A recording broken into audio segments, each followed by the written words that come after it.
তো আমাকে হয় বিচার করে দেন, না হয় আমাকে আমি ডক্টর ইউনূস স্যারকে বলবো, না হলে আমাকে এক বোতল বিষ কিনে দেন, আমি বিষ খেয়ে মারা যাই। তারা কেউ কাউকে দেখে না। মানুষকে মিথ্যা আশ্বাস দিয়ে, মিথ্যা প্রবঞ্চনা দিয়ে তারা কিভাবে সমাজের কাছে তারা সম্মানিত হতে পারবে সেটাই চিন্তা করে। কিন্তু অলিয়া উলিয়া গাউস কুতুবরা কী করে গেছে, তারা অসহায় মানুষকে সহযোগিতা করে গেছে, অসহায় মানুষকে তারা ভালোবেসে গেছে। আমি একজন মানুষ, তাহলে একজন মানুষকে 10জন মানুষ সহযোগিতা করে তাকে উদ্ধার করতে পারে, আর একা 10জন মানুষকে কিন্তু কখনোই উদ্ধার করতে পারে না। তাহলে এই যে এত নেতা কর্মী, এত কিছু আন্দোলন, এত কিছু হচ্ছে, আমি 357 দিন ধরে মানে আওয়ামী লীগের সরকারের টাইম থেকে আমি এখানে আছি। তো আওয়ামী লীগের সরকারের টাইমে আমি বিচার পাইনি।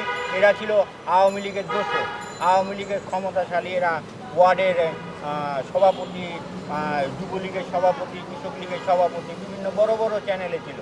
তারপরে আমি যখন অন্তর্বর্তীকালীন সরকার আসলো, তখন চিন্তা করলাম যে না, এবার আওয়ামী লীগ সরকার গেছে, হয়তো অন্তর্বর্তীকালীন সরকারের কাছে আমি বিচার পাবো। কিন্তু আজ পর্যন্ত আমার কোনো সুরাহা হয়নি।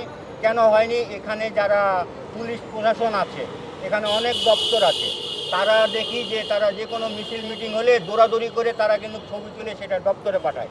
কিন্তু আমি অসহায় মানুষ বলে আমার এই নিউজটা তারা দপ্তরে পাঠায় না। যদি দপ্তরে না পাঠায়, তাহলে আমার এই নিউজটা সরকার জানবে কিভাবে, বা আমি বিচারের আওতায় কিভাবে আসবো? আমি 357 দিন ধরে এখানে জাতীয় প্রেস ক্লাবের সামনে এই আসামিদের বিপক্ষে আমি এখানে বসে আছি। যে তারা আমাকে তাদের দুর্নীতির সাথে, তারা দীর্ঘ 12 বছর, 30 বছরে প্রায় 12-13টা মাজার বানিয়ে রাজশাহী ইউনিভার্সিটির জায়গা এবং রেলওয়ের জায়গা দখল করে তারা নিজেরা কুলিয়াল্লা সাইনবোর্ড ব্যবহার করে নিজেরা স্বঘোষিত পীর বনিয়েছে এবং পীর বনে বসে আছে, এবং সমাজের প্রভাবশালী মানুষকে এবং সাধারণ মানুষকে তারা প্রতারিত করছে এবং অসহায় মানুষদেরকে তারা বিতাড়িত করছে। তাদের দুর্নীতি, তারা দীর্ঘদিনের দুর্নীতি আমার জানা ছিল।